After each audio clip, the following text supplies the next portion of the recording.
오늘은 떠날 준비가 되었습니까? 라는 제목으로 하나님 말씀을 전하겠습니다. 우리들이 읽은 본문의 내용은 하나님께서 아브라함을 부르신 내용을 말씀하고 있습니다. 보면 하나님께서 아브라함을 부르신 내용인데 여기 아브라함이라고 되어 있죠. 이것은 아브라함이 하나님을 만나기 전의 이름이죠. 나중에 하나님께서는 아브라함을 아브라함, 열국의 아비라고 하는 이름으로 바꾸어 주었습니다. 우리도 세상을 살아서 예수님 만나기 전에는 세상적인 이름으로 살았지요. 여러분, 이름이라고 하는 것은 그 사람의 전체를 말하는 겁니다. 그 사람의 인격과 그 사람의 모든 것을 말하는 거죠. 예수를 만나기 전에는 세상의 이름으로 살았지만 예수를 만나고 나서 우리에게 새로운 이름을 우리에게 주셨죠. 그 이름이 뭐냐면 성도라고 하는 이름입니다. 성도라고 하는 이름의 뜻은 무엇입니까? 구별된 자, 거룩한 자, 그런 말이죠. 우리는 그 이름에 맞는 삶을 살아야 합니다. 성도로서 거룩한 자로 구별된 자로 우리는 삶을 살아야 될 줄로 믿습니다. 여기 보면 본문에 하나님께서 아브라함을 부르셨는데 하나님께서 아브라함을 부르신 것은 두 번째로 부르신 것입니다. 지금 본문에서 하나님이 아브라함을 부르신 장소는 어디냐면 하란이거든요. 근데 하나님께서 아브라함을 맨 처음에 부른 곳은 갈대아 우르였습니다. 창세기 15장 7절에 보면 하나님께서 갈대아 우르에 있는 아브라함과 그 가족들을 불러내셨다라고 말씀하고 있습니다. 하나님은 아브라함에게 갈대아 우르에서 떠나서 가나안으로 가라고 명령하셨습니다. 여러분, 갈대아 우르는 문명이 발달한 곳이에요. 살기 좋은 곳입니다. 그럼 그 당시에 갈대아 우르에는 약 25만 명의 사람들이 살았다고 합니다. 굉장히 많은 사람들이 사는 거죠. 왜냐하면 그만큼 문화가 발전하고 번화하고 발달하고 좋은 곳이기 때문에 그렇습니다. 그런데 하나님이 이렇게 문명이 좋고 살기 좋은 곳에서 떠나라 라고 말씀합니다. 이상하죠? 좋은 환경에서 잘 살게 놔두시면 되는데 하나님이 아브라함아 너 거기 있지 말고 거기서 떠나라 라고 말씀합니다. 어디로 떠나냐면 가나안으로 떠나라 라고 말씀합니다. 여러분, 갈대아 우르와 가나안을 비교하면 상대가 되지 않습니다. 갈대아 우르는 번화한 곳이지만 가나안 땅은 그렇게 좋은 땅이 아닙니다. 협착한 땅이고 가뭄이 들기도 하는 그런 땅입니다.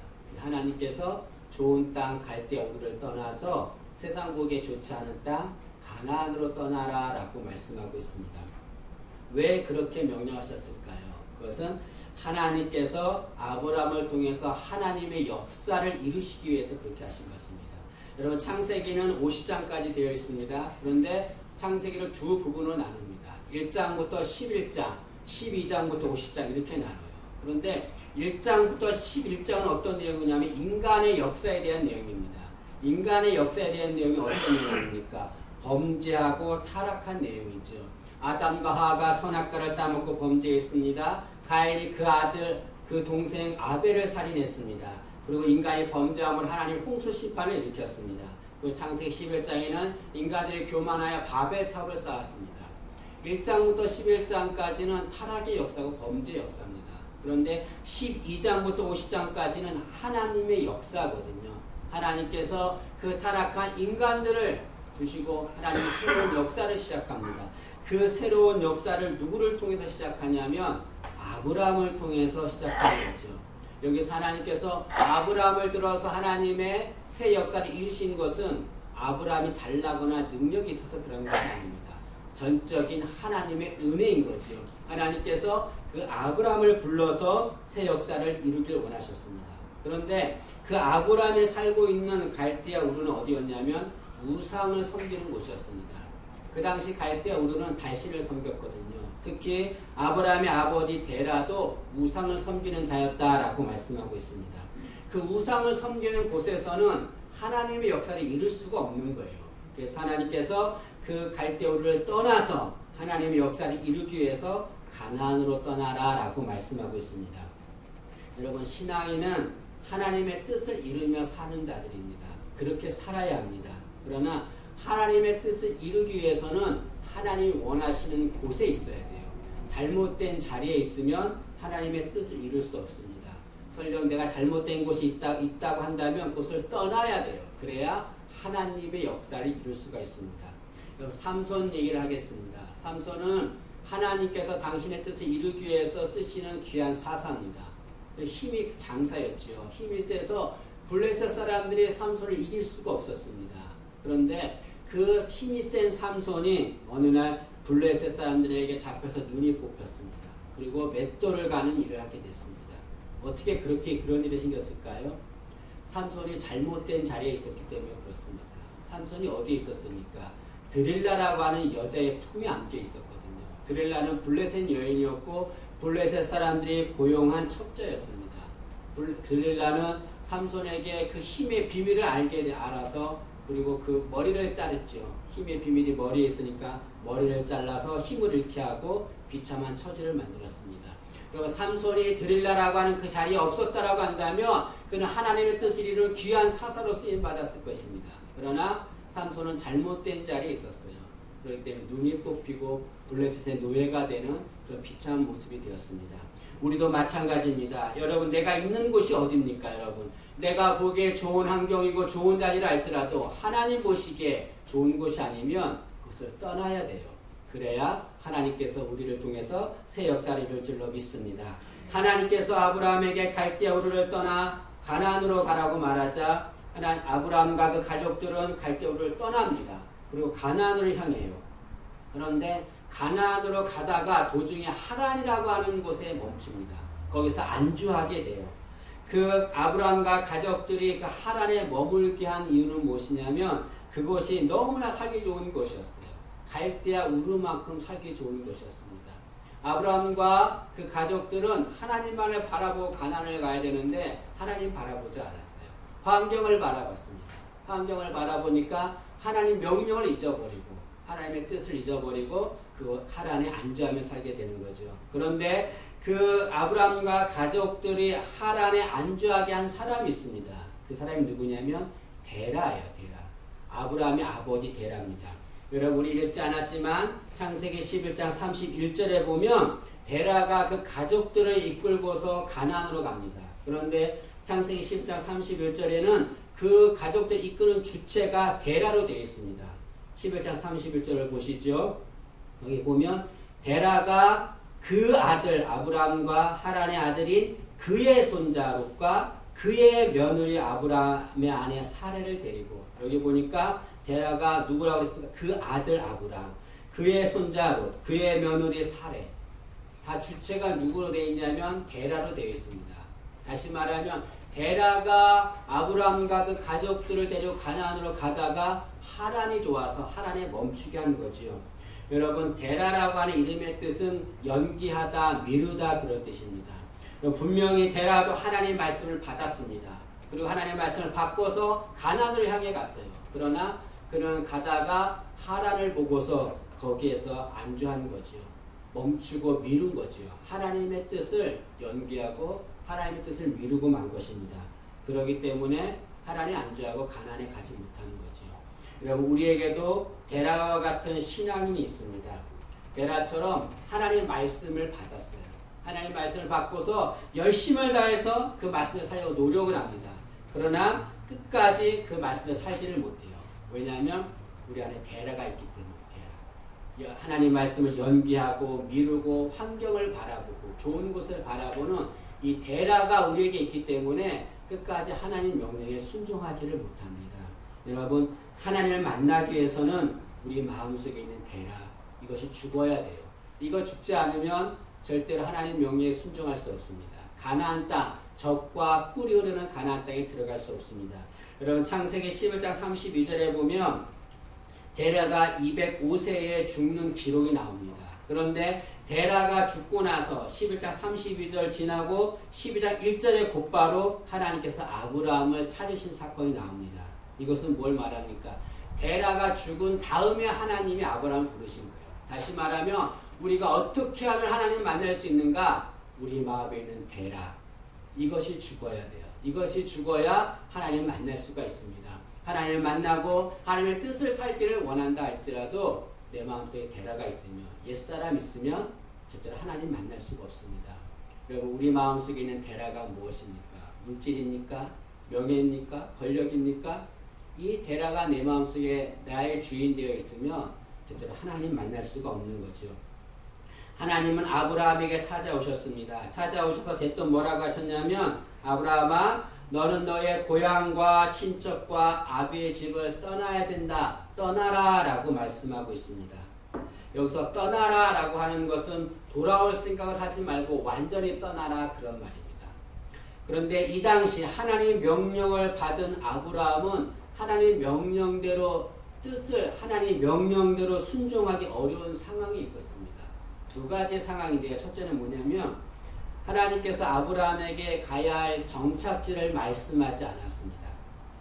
12장 1절에 보면 하나님께서 뭐라고 그랬냐면 하나님께서 너는 너의 고향과 친척과 아버지 집을 떠나 내가 내게 보여줄 땅으로 가라 그랬어요. 보여준 땅이 아니라 보여줄 땅, 어딘지 알지 못하는 그 땅으로 가라고 그랬어요. 정착지를 알지 못하는 거죠. 하나님께서 아브라함에게 보여줄 땅으로 가라 라고 하신 이유는 무엇입니까? 그것은 하나님이 인도하는 대로만 가라는 거죠. 만약에 하나님께서 아브라함에 가야 할 곳을 알려줬다면, 보여준 땅을 알려줬다고 한다면 아브라함은 인간의 생각을 가졌겠죠. 자기 생각 갖고서 이건 이렇게 준비하면 되겠구나. 언제 떠나면 되겠구나. 어떤 길로 가면 되겠구나. 자기 인간의 생각을 가지고서 준비했겠죠. 하나님은 그거 원치 않습니다. 하나님은 하나님이 인도하는 대로 가기를 원하시는 거죠. 우리는 살아가면서 하나님이 우리가 가야 할 곳을 알려주기를 원합니다. 그래서 하나님 우리의 앞날을 미리 알려주기를 원해요. 또 우리의 기도 응답을 미리 보여주기를 원하고 있습니다. 그러면 참 좋겠지요. 그런 것들은 다 이방 종교에서 하는 겁니다. 그럼 기독교는 하나님과 동행하며 가는 것이 기독교입니다. 하나님과 한 걸음 한 걸음 같이 동행하면서 하나님께서 그 순간순간마다 우리에게 가야 할 길을 보여주는 것, 그것이 기독교의 신앙이라고 할 수가 있습니다. 여러분, 하나님이 우리에게 가야 할 길을 한 걸 한 걸음 보여주는 이유는 무엇입니까? 그것은 우리가 하나님만을 의지하게 하기 위해서 그러는 거죠. 하나님께서 미리 길을 보여줬다면 하나님 의지하지 않습니다. 인간들은 원래 그렇거든요. 자기 뜻과 자기 생각대로 그 길을 막 가거든요. 하나님은 그거 원치 않습니다. 내가 인도하는 대로 가라. 네 가는 길이 이 길이 좋아 보여도 아니라는 거죠. 하나님 이 길 가는 것이 하나님이 원하는 거예요. 우리는 그 길로만 가야 합니다. 어떤 사람은 생각하기를 만약에 하나님이 한 걸음 한 걸음 인도하면 언제 목적지까지 갈 수 있는가? 못 갈 수도 있다라고 하지만 절대로 그렇지 않습니다. 하나님이 인도하는 대로만 가면 하나님이 원하시는 목적지까지 갈 수 있습니다. 이스라엘 백성들이 애굽에서 노예로 있다가 가나안 땅에 가는데 여러분, 이스라엘 백성들이 가나안 땅을 알지를 못합니다. 그런데 가나안 땅까지 갔어요. 어떻게 갔습니까? 하나님이 그들 앞에 구름 기둥과 불 기둥을 주셨거든요. 이스라엘 백성들은 구름 기둥과 불 기둥이 인도하는 대로만 갔습니다. 그 앞을 지나치지 않았고 구름 기둥과 불 기둥이 가는 반대 방향으로 가지도 않았습니다. 구름 기둥과 불 기둥이 가면 따라갔고 멈추면 같이 멈췄습니다. 그렇게 했더니 어디까지 갔습니까? 가나안까지 가게 된 거죠. 여러분, 우리의 신앙은 어떤 신앙이 돼야 합니까? 내 능력대로 사는 거 아니에요. 내 생각대로 가는 거 아니고 하나님의 인도하심을 따라가는 것. 그것이 우리의 바른 신앙이 될 줄로 믿습니다. 모두가 그런 신앙이 되기를 원합니다. 두 번째로 아브라함이 하나님 말씀을 순종하기 어려운 상황은 아브라함이 하나님 명령을 받을 당시 나이가 75세였습니다. 4절 말씀 끝에 보면 뭐라고 나오냐면 아브라함이 하란을 떠날 때 75세였더라 라고 말합니다. 여러분, 75세는 정착할 나이입니다. 떠날 나이가 아닙니다. 그리고 특히 가나안까지 가는 길은 좋은 길이 아니에요. 평탄한 길입니다. 이런 평탄치 못한 길이에요. 이 평탄치 못한 길을 75세의 노인네에 간다는 건 굉장히 어렵습니다. 하나님이 아브라함을 부르실 때 아브라함의 나이를 모르고 부르셨을까요? 아브라함 부르고 나서 아차! 네 나이가 75세였지? 내가 실수했구나. 그렇게 하셨을까요? 하나님은 아브라함의 나이를 아셨지요.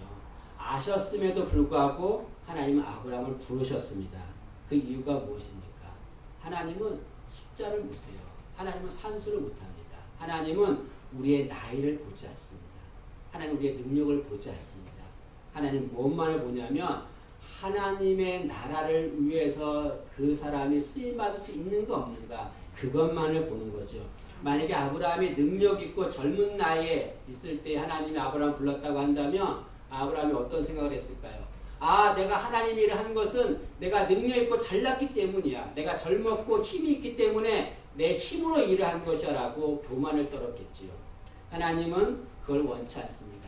나약하고 연약해도 하나님 모시기에 마음이 합한 사람, 그런 사람을 하나님이 쓰시는 거죠. 우리가 신생 살아갈 때에 나약하고 연약한 상태에 있을 때가 너무나 많습니다. 그런 상태에 있을 때 위축될 때가 있어요. 아, 나같이 연약하고 나약한 자가 어떻게 하나님을 알 수 있는가? 나는 하나님을 알 수 없어. 그럴 때가 있습니다. 그러나 여러분, 위축되지 마세요.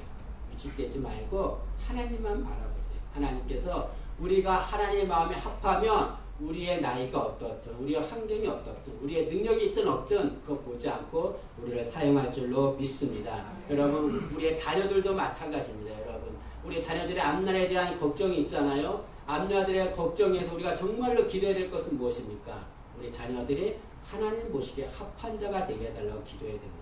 그러면 우리의 자녀가 가진 것이 없어도, 능력이 없어도 하나님 전혀 개의치 않고 하나님 그를 사용할 줄로 믿습니다. 하나님은 아브라함에게 너 있는 하란을 떠나라 라고 말씀하시고, 그것을 떠나면 내가 너에게 복을 주겠다 라고 말씀합니다. 세 가지의 복을 말씀하시는데요, 2절과 3절에 나와 있습니다. 첫째로는 큰 민족을 이루신다 라고 말씀하고 있습니다. 아까 얘기했듯이 아브라함의 이 당시 나이가 75세예요. 그럼 75세가 언제 아이를 낳아서 큰 민족을 이룹니까? 이거 불가능하지 않아요? 설령 아이를 낳는다 할지라도 어떻게 민족을 이룰 수 있습니까? 절대로 이룰 수 없고 불가능한 거예요. 근데 하나님은 큰 민족을 이루게 하시겠다라고 말합니다. 여기 큰 민족이라고 하는 것은 존귀하고 강력한 민족을 말하는 거죠. 네가 내 말을 듣고 떠나면, 순종하면 내가 그렇게 해주겠다는 겁니다. 여러분, 아브라함의 후손은 유대인입니다. 유대인은 전 세계 1,500만 명밖에 되지 않아요. 이거 전 세계 인구의 0.2%에 지나지 않습니다. 0.2%에 지나지 않는 유대 민족이 지금 어떤 일을 하고 있습니까? 세계 경제를 주름잡고 22%에 해당하는 노벨상 수상자가 나왔습니다. 유대인은 누구도 함부로 대항하지 못하는 강력한 민족, 큰 민족이 되었습니다. 여러분, 내가 연약하고 나약해도 하나님 명령에 순종하면 하나님 우리를 큰 민족을 이루어줄 줄로 믿습니다. 두 번째로 하나님 아브라함한테 네가 떠나면 너의 이름을 창대하게 해주겠다라고 말씀하고 있습니다. 여러분, 창세기 12장 전에 창세기 11장에 어떤 사건이 있냐면 인간들이 바벨탑을 쌓는 사건이 나옵니다. 그들이 바벨탑을 쌓으면서 뭐라고 말하냐면 11장 4절입니다. 창세기 11장 4절에 또 말하되 자 성읍과 탑을 건설하여 그 탑 꼭대기를 하늘에 닿게 하여 우리 이름을 내고 온 지면에 흩어짐을 면하자 그랬습니다. 우리 이름을 내고 우리 이름을 창대케 하자라고 말했습니다. 근데 여러분, 바벨탑이 어떻게 됐습니까? 쌓다가 중간에 쌓지 못하고 말았습니다. 왜 그럴까요? 인간의 노력과 인간의 능력으로 창대하게 되는 것은 한계가 있기 때문에 그렇습니다. 누가 창대해야 창대해질 수 있습니까? 하나님이 하셔야 창대케 되는 거죠. 하나님이 창대케 하시면 영원토록 창대케 될 것입니다. 여기 2절에 내 이름을 창대케 하리니 이 말은 계속적으로 창대케 해준다는 것을 말씀하고 있습니다. 여러분, 기독교가 있고 유대교가 있고 이슬람교가 있어요. 기독교는 하나님과 예수를 믿습니다.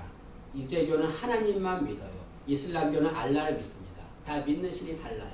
그런데 이 기독교, 유대교, 이슬람교가 정말 믿음의 조상으로 섬기는 사람이 딱 한 사람 있습니다. 아브라함이에요. 믿는 신이 달라도 그들은 다 아브라함을 믿음의 조상으로 섬기고 있습니다. 왜 그럴까요? 하나님이 아브라함을 창대케 해주셨기 때문에 그렇습니다. 우리도 마찬가지입니다. 여러분, 내가 하나님 명령에 순종해서 잘못한 자리에서 떠나면 하나님 우리의 이름을 창대케 해줄 줄로 믿습니다. 세 번째로 하나님께서는 아브라함에게 네가 그것을 떠나면 내가 너를 복이 되게 해주겠다라고 말씀하고 있습니다. 너는 복이 될지라 라고 말하죠. 여러분, 하나님께서 아브라함한테 너는 복이 되게 해주겠다라고 했는데 그것을 어떻게 알 수 있습니까? 아브라함이 복이 된다는 걸 어떻게 알 수 있습니까? 그 증거를 보여줬는데 그것이 3절입니다. 그것이 뭐냐면 아브라함아 내가 너를 복이 되게 하겠다. 그 증거가 무엇이냐면 너를 축복하는 자는 반드시 복을 받을 것이야. 그러나 너를 저주하는 자는 반드시 저주를 받을 것이야. 왜냐하면 네 자체가 복이기 때문이다라고 말씀하고 있습니다. 여러분, 우리가 하나님 말씀에 순종하고 신앙의 결단을 하면 우리 하나님께서 우리가 복이 되게 해줄 줄로 믿습니다. 그래서 나로 인해서 우리 가정이 복되고 우리 이웃이 복되고 내가 속한 공동체가 복되게 할 줄로 믿습니다. 우리 그런 자가 되기를 간절히 소원합니다. 하나님은 아브라함에게 하란을 떠나라 라고 말씀했습니다. 근데 하나님은 아브라함에게 하란을 떠나라고만 말했지 강요하진 않았습니다.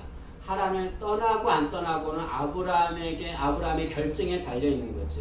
하나님은 우리가 결단하도록 순종하도록 강요하지 않습니다.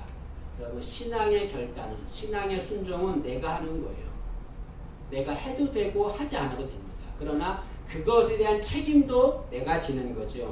하나님은 아브라함의 명령을 받고서 하란을 떠나기로 결단합니다. 그래서 4절에 보니까 하나님의 말씀에 순종하여 하란을 떠났다라고 말씀하고 있습니다.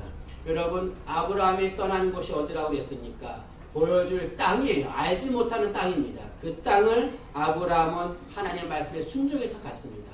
그에게 믿음이 있었기 때문에 그런 거지요. 히브리서 11장 8절에 이렇게 말합니다. 믿음으로 아브라함은 부르심을 받았을 때에 순종하여 장래 유업으로 받을 땅에 나아갈새 갈 바를 알지 못하고 나아갔으며 그랬습니다. 어디로 가야 할지를 알지 못하고 나갔어요. 왜냐하면 그게 믿음이 있기 때문에 그렇습니다. 누구에 대한 믿음입니까? 하나님에 대한 믿음이 있었기 때문에 간 거죠. 믿음이 있으면 결단할 수 있습니다. 믿음이 있으면 순종할 수가 있는 거죠. 아브라함은 하나님의 말씀에 순종해서 하란을 떠났습니다. 그리고 가나안에 들어갔어요. 그런데 5절에 보면 참 놀라운 말이 있습니다. 가나안 땅에 들어갔는데 어떻게 가나안 땅에 들어갔냐면 5절 하반절을 보시죠.